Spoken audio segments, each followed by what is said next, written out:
This is Covering the Spread, part of the FanDuel Podcast Network.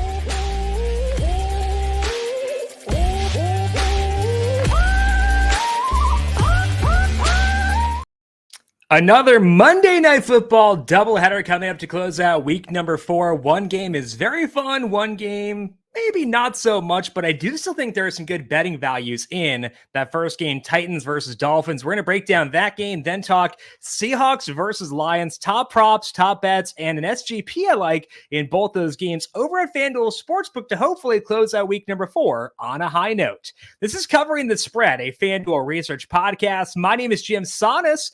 I am a managing editor for FanDuel Research, here to preview both of the Monday Night Football games here for week 4, Titans at Dolphins and Seahawks at Lions, talking my top bets for both of those games. We're going to dive into Titans versus Dolphins first, then talk Seahawks versus Lions after that. But first, a reminder to make sure you are subscribed to Covering the Spread wherever you get your podcast. We are here 5 days a week, Monday through Friday, talking best bets across the NFL and across college football. We are also now live on the FanDuel Football Betting YouTube page. To get a link to that, go over to my Twitter account at JimSannes. You can find a link to that YouTube page there. Also, a link to the YouTube page in the podcast post over on FanDuel Research. We will be live on this YouTube page each and every show, both for Covering the Spread and the Heat Check. So if you want most up-to-date lines, make sure you're jumping on with a live stream there. Appreciate those of you watching right now. Leave us a thumbs up and appreciate you as always. And hit subscribe to the FanDuel Football Betting YouTube page. Hey, NFL fans, you can make every moment more this season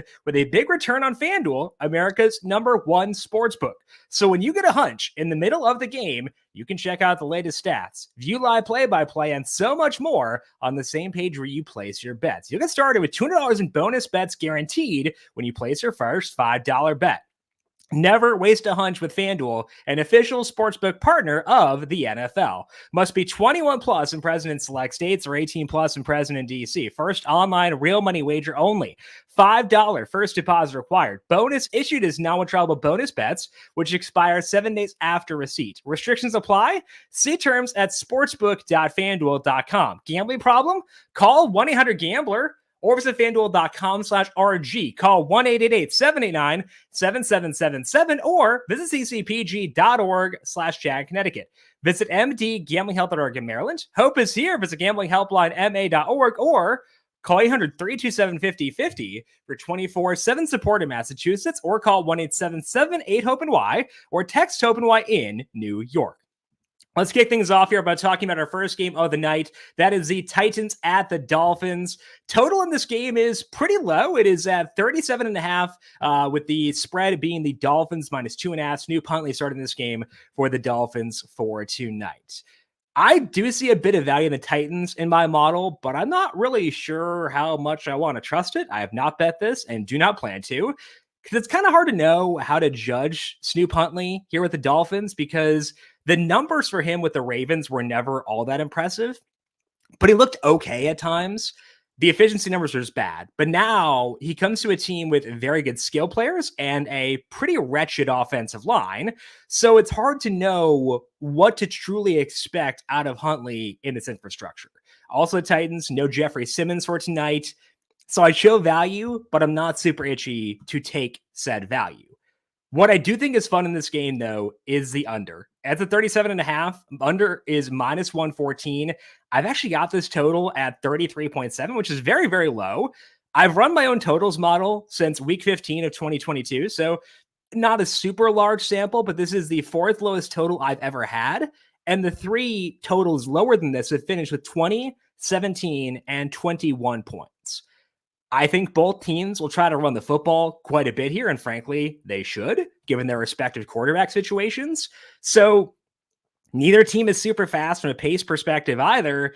I think we can actually feel okay about the under here, 37.5 -114. Yes, it is a low number, but I don't think we're going to see a whole lot of points here, so I'm okay taking it despite the fact this is a legitimately low number for the total between the Titans and the Dolphins. I think if you're looking at the entirety of this Monday Night Football 2-game slate, I kind of think the under for this game is my favorite bet across the entire slate. So happy to take under 37.5 -114. We get a push, or we get a win on a 17-20 game or something along those lines. more than happy take the under here. As far as player props go, I kind of want to lean into the fact that we've got some value on the under here and look at guys whose roles may be maybe not quite as good as they seem at first glance. Because if we're betting the under on the total, we're probably looking towards a not super stat friendly game. The guy whose role I am most skeptical of right now is Calvin Ridley. Calvin Ridley is a guy who struggled quite a bit with the Jags last year, but then signed a big contract with the Titans, comes here, and you think he's going to be, okay, this new piece to try to help Will Levis along. And obviously Levis has struggled so far, and those struggles have translated to Ridley as well. So I want to take Ridley under 3.5 receptions, which is minus 140 at FanDuel Sportsbook right now for a couple of reasons. The first one being he had just 3 targets last week, whereas DeAndre Hopkins had 7.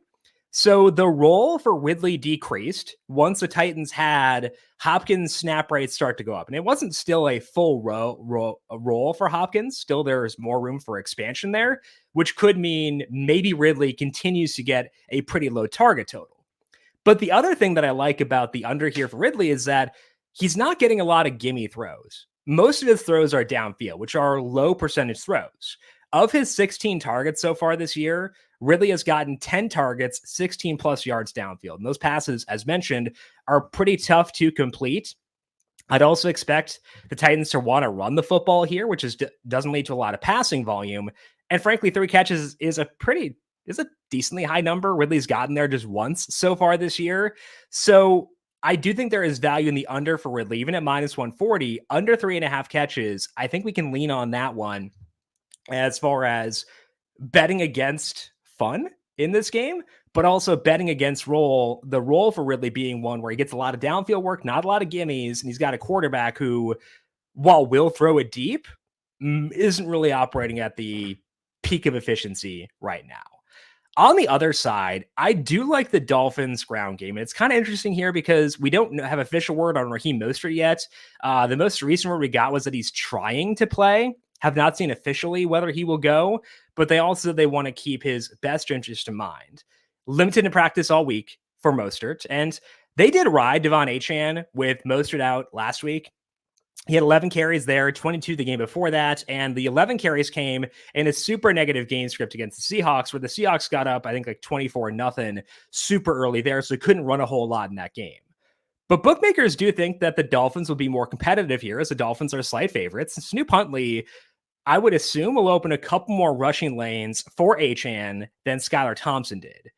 Also, there's no Jeffrey Simmons for the Titans in this game, which I do think does mean we can go towards Achane. Now, there is risk here that Mostert plays, and if Mostert does play, we'll probably see this number drop a bit for Achane, but it's gone up a yard throughout this morning. It was 56.5, and it's now 57.5. So I feel a bit better about the Achane over 57.5 rushing yards. That is minus 110 at FanDuel Sportsbook, based on the lack of Jeffrey Simmons, based on Mostert still being bagged up and potentially not playing, and the fact that they're going to lean on Achane. I think that all adds up to Achane over 57.5 rushing yards for tonight. If we're building an SGP here, I want to build it around that under we discussed earlier on, because I think, again, that's my highest conviction play within this game. Under 37.5 at minus 114. The Ridley number does play pretty well into that. So we're going to add the Calvin Ridley under total receptions under 4.5 at minus 140. But the flip side of Ridley, it's not just betting against Levis, not just betting against efficiency. It's also because we saw Hopkins pop up last week. Coming off this knee injury, they've been ramping up really slowly, but Hopkins' role has started to expand. Still is, again, not running around in every play, but was out there quite a bit. 7 targets for Hopkins last week, and he's getting the gimmies that Ridley is not. So I do think we can go with an over on Hopkins for his receptions number. That is 3.5 at plus 112. I think that we could go there, betting on Hopkins' role and betting against Calvin Ridley's. Now, the Hopkins reception number doesn't necessarily correlate well with the under for the game, but I think it does correlate well with Ridley, and Ridley correlates well with the under as well. If we're chucking deep balls, we're not going to be super efficient, and I think that does bode well. So if we go under 37.5 for the total for the game, paired with Calvin Ridley under 3.5 receptions and DeAndre Hopkins over 3.5 receptions, that adds up to plus 480 in this game. It meshes well with the overall thought process for me across this game. We're not going to see a lot of points, not going to see a ton of passes out of the Titans, but when they do drop back, I think they'll be going towards Hopkins based on the role that he had last week. So plus 480 for the SGP for the Titans and the Dolphins. Again, though, highest conviction for me in this game is the under 37.5 at minus 114. Let's take a look at the other game that is going on this Monday night, and a lot more fun one here with the Seahawks heading on the road take on the Detroit Lions. Right now in this game, Lions favored by 4.5. It was 3.5 yesterday, now to 4.5, and the total is 46.5. And a lot of key injuries in this game, frankly, on both sides. The Frank there was not intentional, but Frank Ragnow not playing for the Lions, their center, among the best centers in the league. And it's always concerning if a team is out without their center, because that is the key communicator, the guy who calls out the protections. Now, because they have a veteran quarterback in Jared Goff, maybe that doesn't matter as much because Goff is going to know those protections too. But I do worry about teams without their starting center. The bigger thing, though, is on the opposing side, and that is all the injuries on the Seahawks defense. There's no Byron Murphy in this game. Their rookie DT, no Leonard Williams, no Uchenna Nwosu, no Boye Mafe. That's a lot of players to be out, and most of those guys help stop the run. I think we're going to see some bully ball out of the Detroit Lions tonight because of all the Seahawks injuries.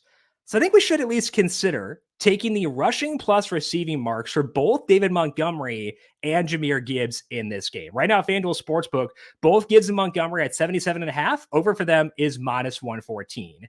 Gibbs has gone over this number in 2 out of 3 games, as has Montgomery. Now, they've both gone over this number just once, which was last week. So I don't want to SGP this. I want to take them as individual legs, individual bets.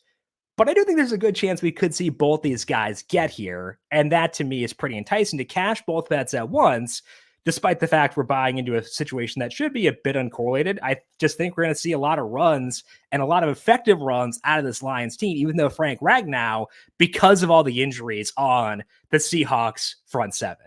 So if you're giving me one bet for this game, it's going to be 2 bets, kind of a cheater bet, but we're going to go with the Jahmyr Gibbs over 77.5 rushing plus receiving yards and David Montgomery over 77.5 rushing plus receiving yards. I think both those bets are pretty enticing at FanDuel Sportsbook as of right now.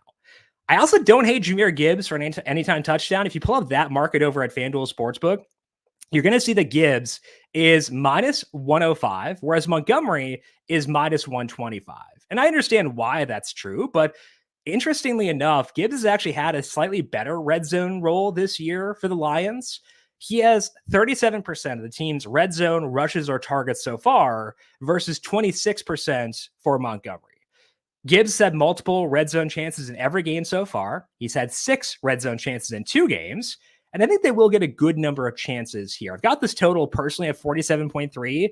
I don't tend to bet anytime touchdown numbers unless I see a bit of value in the over. Not enough for me to take it personally, but I do see some value in the over overall. So I don't mind checking out anytime touchdown scores under that thought process. Minus 105, not a bad number for a guy with his role in a game with a total that is justifiably as high as this one is. So I am okay taking Jahmyr Gibbs anytime touchdown minus 105 to go with the over rushing plus receiving yardage numbers for both those guys. On the Seahawks side of things, we do get Kenneth Walker back tonight, but the Lions defense was really good against the run last year and then did add some guys in the offseason this year as well. So wanted to get to Walker, but I didn't see a lot of value in his props, 54.5 rushing yards. The rushing plus receiving is 71.5. I think that they will use him quite a bit, but I'm not sure about the efficiency in those because the Lions defense is so good. Other guy checked out was Jackson Smith-Njigba because he did get a lot of downfield work back in week 2. The role scaled back in week 3, and that's why I couldn't get to JSN. His receiving yardage number is 49.5. I do like the matchup for JSN, but I think that number kind of takes into account the really good role that JSN had back in week 2, and I'm not sure how sticky that is. So I kind of was hoping I could buy in to Smith-Njigba based on the increased role he got there. Also looked at alt receiving yards, didn't see a whole lot personally. So I think that the gains we saw from JSN in that Patriots game are being baked into the market pretty appropriately. So could not talk myself into Walker props, could not get there with Jackson Smith-Njigba either. So frankly, the Seahawks wound up being just a stay away for me. if you're looking for an SGP in this game, I do think it kind of goes back to that assumption that we see the Lions play bully ball in this game. So that to me would revolve around taking an under on Jared Goff's passing yardage, 240.5, under is minus 113. Think we'll see a pretty rush heavy approach in this game. Now, the straight props that I liked were the Montgomery and the Gibbs rushing plus receiving numbers. But here, if they get there via receiving, that makes it more likely that the Goff leg of our parlay winds up losing. So here, instead, I actually want to go with the straight rushing numbers for both Gibbs and Montgomery. Montgomery 64.5 rushing yards, Gibbs 51.5. So far in this season, Gibbs has gone over that number in 2 out of 3 games. Same thing for Montgomery. So they've both gone over in 2 out of 3 games. I think we'll see a rush heavy approach here based on the Seahawks injuries up front. And it does correlate well with the Goff under. Now, unfortunately, we're not getting a tax break here. Typically, if it's an uncorrelated market, you would kind of hope for some leniency in the markets. We're not getting that because the market here is plus 482 for the same game parlay at FanDuel Sportsbook. So, I think they kind of know what we're going with here is a rush heavy approach, not a lot of passing attempts for Goff. So we're not getting a bonus because it's both 2 running backs who are teammates. But if we take the Goff under with the Gibbs over rushing yards and Montgomery over rushing yards, that same game parlay plus 482, all built around one single assumption with the way I think this game plays out. There's no touchdown bets in there, no receiving yardage numbers for Gibbs or Montgomery. I really don't mind this based on the tendencies the Lions have shown thus far, their willingness to take what's given to them on the ground, and the fact that I think that they do deserve to be about 4-point favorites in this game. So we'll take Goff under 240.5 passing yards, Gibbs over 51.5 rushing yards, and Montgomery over 64.5 rushing yards as well, adding up to plus 482 as a same game parlay for tonight. That is all that we have here for today on this Monday Night Football preview. Again, here with you every Monday, 9:30 a.m. Eastern, live on the FanDuel Football Betting YouTube page. So make sure you're subscribed there. Turn on notifications for the YouTube channel as well and hit the thumbs up button. We appreciate those of you who have tuned in for this morning as well, and appreciate those of you watching after the fact on YouTube. If you got any questions for me, I am on X at JimSannes. You can find FanDuel Research on X at FanDuel Research. Again, podcast feed, search for Covering the Spread wherever you get your podcasts. Want to wish you all good luck for your bets across this Monday Night Football. Big thank you to our YouTube producer, Justin Lane, for his hard work on the video side of things. Thank you, Justin. I hope you all have a fun time watching Monday Night Football. Hopefully this Dolphins-Titans game is fun, but low scoring. And we'll close it out with Seahawks versus Lions. This has been Covering the Spread, a FanDuel Research podcast.